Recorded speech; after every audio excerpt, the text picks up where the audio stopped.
ಜಾತಿ ಗಣತಿ ವರದಿ ಮತ್ತೆ ರಾಜ್ಯ ರಾಜಕೀಯದಲ್ಲಿ ದೊಡ್ಡ ಸಂಚಲನ ಎಬ್ಬಿಸಿದೆ. ನಿನ್ನೆ ಹಿಂದುಳಿದ ವರ್ಗಗಳ ಆಯೋಗದ ಅಧ್ಯಕ್ಷರಾಗಿದ್ದ ಜಯಪ್ರಕಾಶ್ ಹೆಗಡೆ ಸಿಎಂ ಸಿದ್ದರಾಮಯ್ಯ ಅವರಿಗೆ ಜಾತಿ ಗಣತಿ ವರದಿಯನ್ನು ಸಲ್ಲಿಸಿದ್ದಾರೆ. ಆದರೆ ವರದಿ ಸಲ್ಲಿಕೆ ಬೆನ್ನಲ್ಲೇ ಸ್ವಪಕ್ಷದಲ್ಲೇ ವಿರೋಧ ವ್ಯಕ್ತವಾಗ್ತಾ ಇದೆ. ಅದರಲ್ಲೂ ವೀರಶೈವ ಮಹಾಸಭಾ ಜಾತಿ ಗಣತಿ ವರದಿಯನ್ನು ಸ್ವೀಕರಿಸಬಾರದು ಅಂತ ಪ್ರಕಟಣೆ ಹೊರಡಿಸಿದೆ. ದತ್ತಾಂಶವನ್ನು ಸಂಗ್ರಹ ಮಾಡಿದ್ದು ಕಾಂತರಾಜ್ ಅವರ ಅಧ್ಯಕ್ಷರಾಗಿದ್ದಾಗ ವರದಿಯನ್ನು ನಮ್ಮ ಆಯೋಗ ಬಂದ ಮೇಲೆ ನಾವು ಬರೆದಿದ್ವಿ. ಆಕ್ಚುಲಿ ವರದಿ ಏನಿದೆಲ್ಲ ಅವಿಜ್ಞಾನಿಕವಾಗಿದೆ.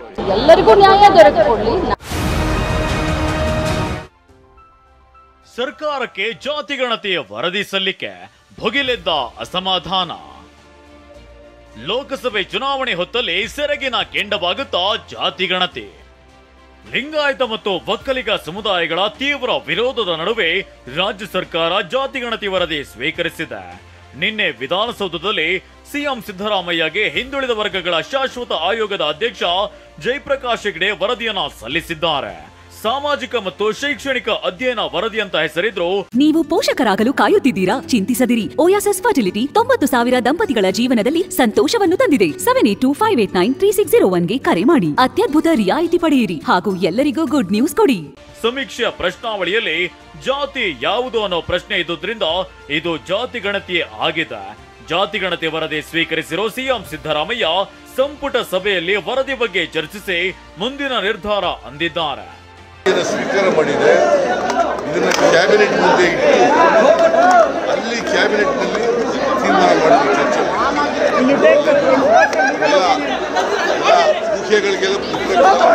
ಇನ್ನು ಜಾತಿ ಗಣತಿ ವರದಿ ಸಲ್ಲಿಕೆ ಬಳಿಕ ಮಾತನಾಡಿರುವ ಜಯಪ್ರಕಾಶ್ ಹೆಗಡೆ ದತ್ತಾಂಶದಲ್ಲಿ ಯಾವುದೇ ರೀತಿ ಬದಲಾವಣೆ ಇಲ್ಲ. ಕಾಂತರಾಜು ಸಮಿತಿ ದತ್ತಾಂಶ ಪ್ರಕಾರ ವರದಿ ಸಿದ್ಧಪಡಿಸಿದ್ದೇವೆ ಅಂತ ಮಾಹಿತಿ ನೀಡಿದ್ರು.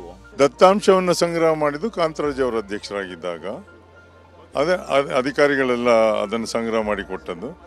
ವರದಿಯನ್ನು ನಮ್ಮ ಆಯೋಗ ಬಂದ ಮೇಲೆ ನಾವು ಬರೆದಿದ್ದು. ಜಾತಿ ಗಣತಿ ವರದಿಗೆ ಕಾಂಗ್ರೆಸ್ ಸಚಿವರು ಶಾಸಕರಿಂದಲೇ ಅಸಮಾಧಾನ. ಹೌದು, ಜಾತಿ ಗಣತಿ ವರದಿ ಸಲ್ಲಿಕೆಗೆ ಕಾಂಗ್ರೆಸ್ನಲ್ಲೇ ಕೆಲ ನಾಯಕರಿಂದ ವಿರೋಧ ವ್ಯಕ್ತವಾಗಿದೆ. ವರದಿ ಅವೈಜ್ಞಾನಿಕ ಅಂತ ಶಾಸಕ ವಿನಯ್ ಕುಲಕರ್ಣಿ ಹೇಳಿದ್ದಾರೆ. ಜಾತಿ ಗಣತಿಯಲ್ಲಿ ಕೆಲ ದೋಷ ಇದೆಯಂತ ಲಕ್ಷ್ಮೀ ಹೆಬ್ಬಾಳ್ಕರ್ ಹೇಳಿದ್ದಾರೆ. ಇನ್ನು ಸಚಿವ ಎಂಬಿ ಪಾಟೀಲ್ ಲಿಂಗಾಯತರಿಗೆ ಅನ್ಯಾಯ ಆಗಬಾರದು ಅಂತ ಹೇಳಿದ್ದಾರೆ. ಆಕ್ಚುಲಿ ವರದಿ ಏನಿದೆಲ್ಲ ಅವಿಜ್ಞಾನಿಕವಾಗೈತಿ. ಯಾಕಂದ್ರೆ ಈಗಾಗಲೇ ನಾವು ಹೇಳ್ದಂಗ ಇವತ್ತು ಉದಾಹರಣೆಗಾಗಿ ಇವತ್ತು ಲಿಂಗಾಯತ ಸಮುದಾಯದಲ್ಲಿ ನಮ್ಮ ಸಬ್ ಕಾಸ್ಟ್ಗಳು ನಿಯರಿಂಗ್ ಒಂದು 100 ಸಬ್ ಕಾಸ್ಟ್ಗಳು ನಾವಿದ್ದಂಥ ಸಮಾಜ ನಮ್ಮದು ಲಿಂಗಾಯತ ಸಮಾಜ. ಎಲ್ಲರಿಗೂ ನ್ಯಾಯ ದೊರಕಿಕೊಡ್ಲಿ. ನಾವೇನು ಹೇಳ್ತಾ ಇದೀವಿ ಅಂತಂದ್ರೆ ಈ ಜನಗಣತಿ ಏನ್ ಮಾಡಿದ್ದಾರೆ, ಒಂದ್ 4 ಕಡೆ ಬಂದಿದ್ದಾರೆ, 4 ಕಡೆ ಹೋಗಿಲ್ಲ. ನಾನೇ ನನ್ನ ಸ್ವಂತ ಉದಾಹರಣೆಯನ್ನ ಹೇಳ್ತಾ ಇದ್ದೀನಿ. ಒಂದೇ ಸೂರಿನಲ್ಲಿ ನೀವು ತಗೋಬೇಕು, ಒಂದೇ ಹೆಡ್ನಲ್ಲಿ ತಗೊಂಡು ಅವರೆಲ್ಲರೂ ಕೂಡ ಕೌಂಟ್ ಮಾಡಿದಾಗ ನಮ್ಗೆ ಅನ್ಯಾಯ ಆಗೋದಿಲ್ಲ. ಹಾಗೆ ಮಾಡಿದರೆ ನಮ್ಗೆ ಏನೂ ತೊಂದರೆ ಇಲ್ಲ ಅಂತ ಕೂಡ ಹೇಳಿದ್ದೀವಿ. ನಾವು ಏನು ಮಾಡಿದಾರೆ ನೋಡೋಣ, ಅದು ನೋಡ್ಮೇಲೆ ಆಮೇಲೆ ನಾನು ಕಮೆಂಟ್ ಮಾಡ್ತೇನೆ. ಜಾತಿ ಗಣತಿ ಅಂಗೀಕರಿಸಿದ್ರೆ ರಾಜ್ಯಾದ್ಯಂತ ಹೋರಾಟದ ಎಚ್ಚರಿಕೆ. ಜಾತಿ ಗಣತಿ ವರದಿ ವಿರೋಧಿಸಿ ವೀರಶೈವ ಮಹಾಸಭಾ ಪ್ರಕಟಣೆ. ಇನ್ನು ಮೊದಲಿನಿಂದಲೂ ಜಾತಿ ಗಣತಿ ವರದಿಯನ್ನ ಅಂಗೀಕರಿಸಬಾರದೆಂದು ಆಗ್ರಹಿಸುತ್ತಿರೋ ಅಖಿಲ ಭಾರತ ವೀರಶೈವ ಮಹಾಸಭಾ ಇದೀಗ ಹೋರಾಟದ ಎಚ್ಚರಿಕೆ ಕೊಟ್ಟಿದೆ. ಜಾತಿ ಗಣತಿ ವರದಿ ವಿರೋಧಿಸಿ ಪ್ರಕಟಣೆ ಹೊರಡಿಸಿದೆ. 8 ವರ್ಷದ ಹಿಂದೆ ಮಾಹಿತಿ ಕೊರತೆ ಇತ್ತು. ಆಗ ನಡೆದ ಈ ಸಮೀಕ್ಷೆಯ ದತ್ತಾಂಶ ಸಂಗ್ರಹ ವೇಳೆ ನಿಗದಿಪಡಿಸಿದ ಸಂಕೇತವನ್ನ ನಮೂದಿಸದೆ ನಮ್ಮ ಸಮುದಾಯದ ಜನಸಂಖ್ಯೆ ಕ್ಷೀಣಿಸಿದೆ. ಈ ವರದಿ ಸಂಪೂರ್ಣ ಅವೈಜ್ಞಾನಿಕವಾಗಿದೆ ಅಂತ ಆರೋಪಿಸಿದೆ. ಹೀಗಾಗಿ ವರದಿ ತಿರಸ್ಕರಿಸಬೇಕು.